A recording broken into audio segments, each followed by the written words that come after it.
I'm Chris Doyle. This is LEAP, my creative capital project.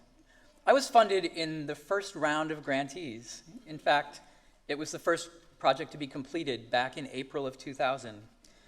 LEAP was commissioned and presented by Creative Time. We filmed 400 New Yorkers and asked them to jump as high as they could, then interviewed them about aspiration. They were then projected one by one, ascending the architecture. This was definitely a pre-9/11 project, back when even some artists could be described as optimistic or possibly just foolishly romantic. I don't know.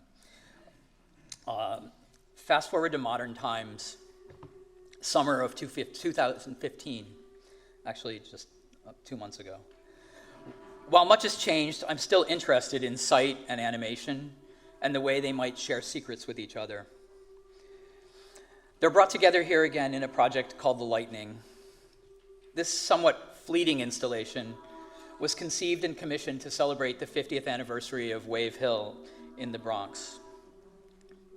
It's along the Hudson River, and it was up for 6 weeks. The Lightning has a sculptural presence by day. It's a group of objects arrayed in and around a reflecting pool in the garden. As daylight wanes, animations begin to emerge on the surfaces and inside the objects. Now, at Wave Hill, they were completely freaked out about making a piece in the reflecting pool, but having met Christy Edmonds at an early retreat and done a project with her a few years later in Melbourne in much deeper water, I assured them we were good.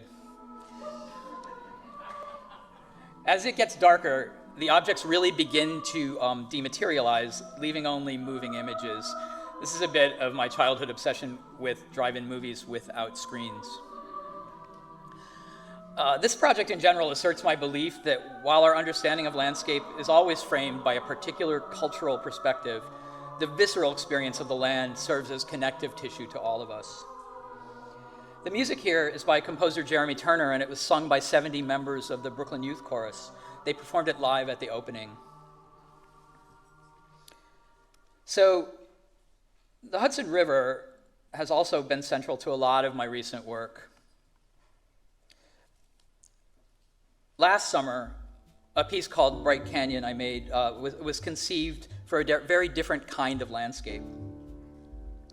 I made it for Times Square Arts as part of their miraculous program called Midnight Moment.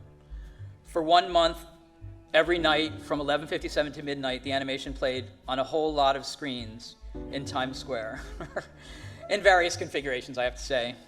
The piece takes the wall of the Palisades along the Hudson and brings it in a few blocks, kind of remapping it along the wall of Times Square.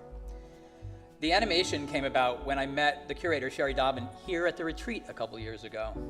Sherry has kind of a ridiculous job of trying to wrangle 16 or so partners and convince them to agree on what to show on all these screens.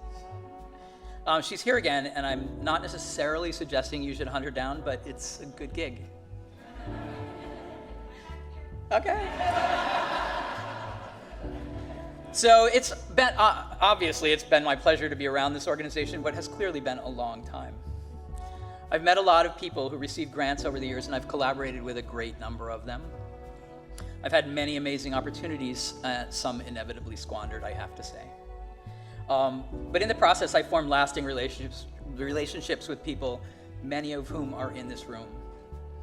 I work obsessively and in isolation, but that is balanced by being part of a strong community of fiercely committed citizens. It's this sense of community that truly sets creative capital apart. I know I'm not alone in my feeling of unbelievable luck at having been supported by this organization and the people who run it, including the singular bundle of enthusiasm, passion, and exuberance that is Ruby Lerner. I once told Ruby that if I were to draw a diagram of all the projects that I've made in the past 10 or 15 years, the lines from nearly all of these projects could be traced back to a connection made through creative capital. I've since learned to stop telling Ruby things like this, because if I don't, I find myself standing in front of large and scary audiences and repeating them. I believe I speak for a lot of artists when I say that creative capital has been had a pretty profound impact on my life, and I'm truly indebted for the financial support of my project, the people I've met, and the relationship formed, and the projects that have resulted from those relationships have long ago eclipsed the money. It's for this family that I'm actually so deeply grateful. What I need, you have already given me.